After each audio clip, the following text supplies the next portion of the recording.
শেখ হাসিনাকে হারিয়ে হতাশ ও বিধ্বস্ত ভারত তাই একের পর এক ষড়যন্ত্র করেই চলেছে। বাংলাদেশের বিরুদ্ধে লেলিয়ে দিয়েছে ভারতের মিডিয়াগুলোকে। দিল্লিতে ছোট একটি অফিসে বসে ষড়যন্ত্র চালাচ্ছে হাসিনা। গতকাল 10ই আগস্ট হাতছাড়া হতে যাচ্ছিল ছাত্র জনতার স্বাধীনতা। জানাবো এ সম্পর্কিত একটি গুরুত্বপূর্ণ খবর। ব্যর্থ হাসিনার 10 আগস্টের কুচেষ্টা, পরবর্তী তারিখ 15 আগস্ট। এরপরে জানাবো গোপালগঞ্জে সেনাবাহিনীর গাড়িতে আগুন দিল আওয়ামী লীগ নেতাকর্মীরা। এদিকে দালাল সাংবাদিকদের তালিকা প্রকাশ করল বৈষম্য বিরোধী ছাত্র আন্দোলন। সবশেষে মুন্সিগঞ্জে আওয়ামী লীগ নেতার নির্দেশে মন্দিরের সামনে বোমা বিস্ফোরণ। শুনছিলেন সংবাদ শিরোনাম, এবারে বিস্তারিত। ব্যর্থ হাসিনার 10 আগস্টের কুচেষ্টা, পরবর্তী তারিখ 15 আগস্ট। একমাত্র খুঁটি শেখ হাসিনাকে হারিয়ে হতাশ ও বিধ্বস্ত ভারত। যে শেখ হাসিনাকে শক্তিশালী বলে জানত ভারতীয় কর্তৃপক্ষ, তিনি মাত্র 22 দিনের বিক্ষোভে লেস গুটিয়ে পালিয়ে চলে এসেছেন দিল্লি। ভারতীয় গোয়েন্দা সংস্থা রও হাসিনার পতনে ঢাকায় হেরে গেছে। দক্ষিণ এশিয়ার সবচেয়ে শক্তিশালী ঘাঁটিতে এভাবে মার খাওয়া মানতে পারছে না জানা গেছে ভারতের সংসদে সর্বদলীয় বৈঠকে ঢাকার উপর নিয়ন্ত্রণ হারানোকে গোয়েন্দা ব্যর্থতা ও ক্ষমতাসীন সরকারের উদাসীনতা বলে বিরোধী দলের এক শীর্ষ নেতা মন্তব্য করেন। অন্যদিকে এক বিজেপি নেতা হিন্দুদের বাঁচাতে 1988 সালের মালদ্বীপ স্টাইল অথবা 1987 সালে শ্রীলঙ্কায় যেভাবে ইন্ডিয়ান পিস কিপিং ফোর্স হস্তক্ষেপ করেছিল তেমন সম্ভাবনা যাচাই করে দেখতে বলেন। সর্বদলীয় ওই বৈঠকের পর ভারতীয় গোয়েন্দারা নড়ে চড়ে ওঠে। তারা তাদের পরবর্তী পরিকল্পনা নিয়ে আগাতে শুরু করে। আর এ নতুন অপারেশনের একটি নামও দেওয়া হয়েছে, তবে সূত্র আমাদের নাম বলতে রাজি হয়নি। ওই অপারেশনের অংশ হিসেবে শেখ হাসিনার ছেলে সজীব ওয়াজেদ জয় তার পূর্বের অবস্থান থেকে সরে এসে রাজনীতিতে ফেরার এবং নেতাকর্মীদের ঐক্যবদ্ধ হওয়ার আহ্বান জানান। এদিকে একটি সূত্র নিশ্চিত করেছে শেখ হাসিনা ছোট একটা অফিস পেয়েছেন দিল্লিতে। সেখান থেকে বাংলাদেশে অনেকের সঙ্গে কথা বলছেন তিনি। নেতাকর্মীদের সঙ্গে কথা বলে উজ্জীবিত করার চেষ্টায় আছেন। তার বিশ্বস্ত আমলা ও বিচারপতিদের সঙ্গেও যোগাযোগ করছেন। 10 আগস্ট ভারতীয় কর্তৃপক্ষের সঙ্গে সমন্বয় করে এক ভয়াবহ পরিকল্পনা সাজানো হয়, যার উদ্দেশ্য ছিল ছাত্র জনতার অভ্যুত্থানকে ব্যর্থ করে দেওয়া। জানা গেছে ওই পরিকল্পনা অনুযায়ী সজীব ওয়াজেদ জয় শেখ হাসিনাকে এখনো বাংলাদেশের বৈধ প্রধানমন্ত্রী দাবি করেন। তার এ খবর ভারতীয় ও বাংলাদেশি মিডিয়ায় বেশ গুরুত্বের সঙ্গে ছাপানো হয়। একই সঙ্গে শেখ হাসিনার নির্দেশে সুপ্রিম কোর্টের ফুল বেঞ্চ বৈঠকের ডাক দেওয়া হয়, যে বৈঠকের মাধ্যমে ডক্টর মোহাম্মদ ইউনূসের নেতৃত্বাধীন সরকারকে অবৈধ ঘোষণা করার কথা ছিল। একই সঙ্গে পুলিশের মধ্যে অন্তর্দ্বন্দ্বে বেশ কিছু গোলাগুলি হওয়ারও পরিকল্পনা ছিল। দেশের বেশ কিছু জায়গায় সেনাবাহিনী ও নাগরিক সমাজের উপর হামলার কথাও বলা হয়। অন্যদিকে শাহবাগ ও চট্টগ্রামের চেরাগি পাহাড় সহ দেশের অন্তত 27 জায়গায় হিন্দু মহাসমাবেশ ডাকা হয়। হাসিনার নির্দেশে সেখানে আওয়ামী লীগ নেতা কর্মীরাও মিশে যায়। আরও জানা গেছে পাশাপাশি দ্বিতীয় ফোর্স হিসেবে প্রস্তুত ছিল আওয়ামী লীগের 4000 সশস্ত্র কর্মী, যারা প্রয়োজনে হিন্দু পুলিশ এমনকি বৈষম্য বিরোধী ছাত্র আন্দোলনের নেতাদের উপর হামলা করবে। একই সময়ে সচিবালয়ে আমলাদের একটা অংশকে কুর সমর্থনে প্রস্তুত থাকতে বলা হয়। পুরো ঘটনা ঢাকা থেকে লাইভ করতে দুই দলে অন্তত 18 জন সাংবাদিক দিল্লি থেকে ঢাকা পৌঁছেছেন বলে জানা যায়। শুক্রবার শেষ কর্মদিবসে যাদের ভিসা নিশ্চিত করে দিল্লিস্থ বাংলাদেশ হাই কমিশনের প্রেস সেক্রেটারি ও দায়িত্বপ্রাপ্ত ভিসা অফিসার। আরও জানা গেছে আরেকটি নাটকের মঞ্চ তৈরি করা হয় লালমনিরহাটের হাতিবান্ধা উপজেলার গোতামারি ইউনিয়নের উত্তর গোতামারি সীমান্তে। সেখানে কিছু হিন্দুকে নিয়ে যাওয়া হয়।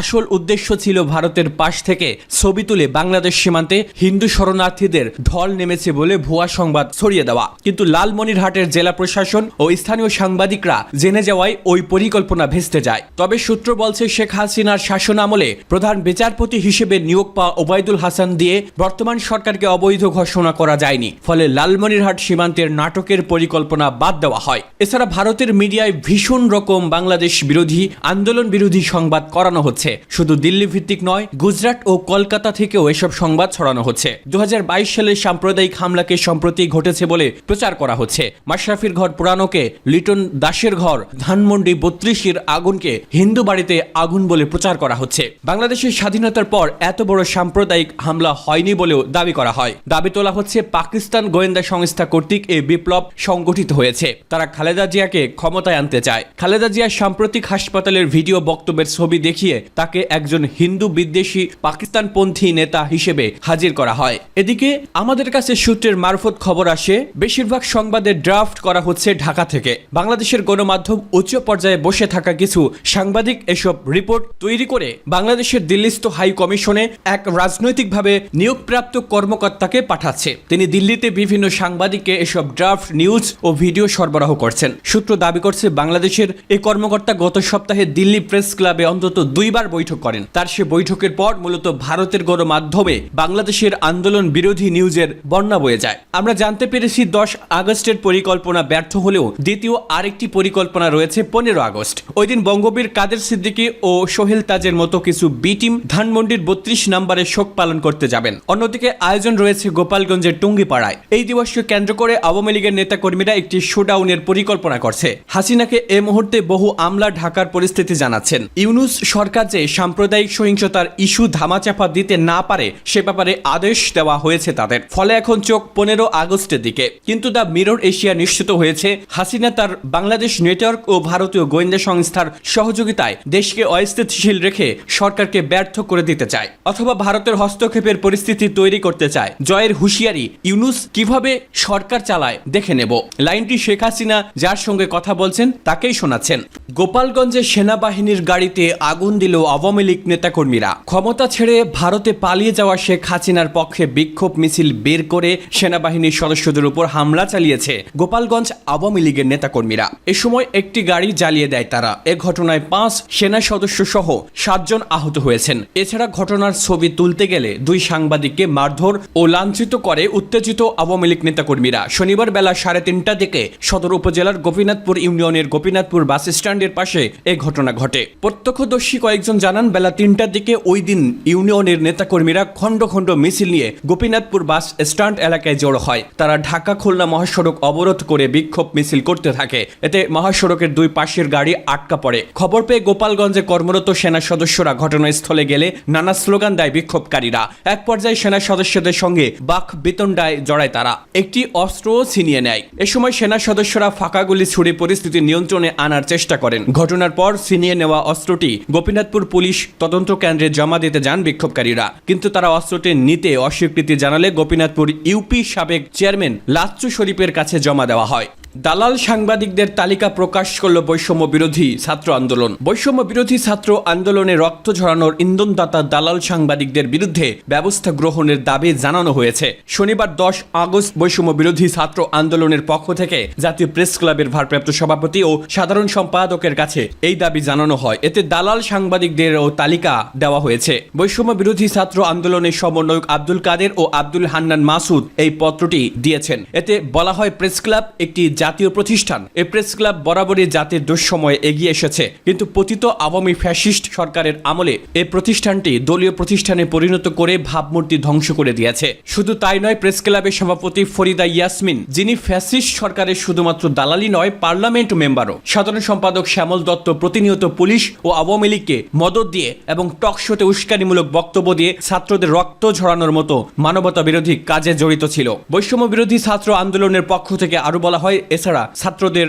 রক্ত ঝরানোর মতো অমানবিক কাজে জড়িত ছিলেন প্রেস ক্লাবের সদস্য প্রভাস আমিন। জায়েদুল আহসান পিন্টু ছাত্রদের বিরুদ্ধে সবচেয়ে বেশি মিথ্যাচার করেছে। মুজাম্মেল বাবু, আশিস সৈকত, ইকবাল হোসেন, ইকবাল সোবাহান চৌধুরী, ডিবিসি থেকে মঞ্জুরুল ইসলাম, প্রণব সাহা, বাংলাদেশ প্রতিদিনের নঈম নিজাম, যুগান্তরের সাইফুল আলম, চ্যানেল আই এর সোমা ইসলাম, ইন্ডিপেন্ডেন্ট টিভির মামুন আব্দুল্লাহ, সমকালের আলমগীর হোসেন, সমকালের অজয় দাস, 71 টিভির শাকিল আহমেদ, এছাড়া আরো অনেকে। আমরা মনে করি সাংবাদিকতার আড়ালে এদের কর্মকাণ্ড ছিল জাতীয় স্বার্থ ও রাষ্ট্রবিরোধী। ছাত্ররা এখন রাষ্ট্র সংস্কারের কাজে হাত দিয়েছে। এসব জাতীয় দুশ্মনেরা প্রেস ক্লাবের বা সাংবাদিকতার নাম ভাঙিয়ে আর যাতে জাতির ক্ষতি করতে না পারে সেজন্য তাদের বহিষ্কার ও সাংবাদিকদের অঙ্গনে নিষিদ্ধ করার নিবেদন জানাচ্ছি। এরই মধ্যে তাদের বিরুদ্ধে আইনানুগ ব্যবস্থা নেওয়ার জন্য সরকারকে অনুরোধ জানানো হয়েছে বলেও উল্লেখ করেছে বৈষম্য বিরোধী ছাত্র আন্দোলন।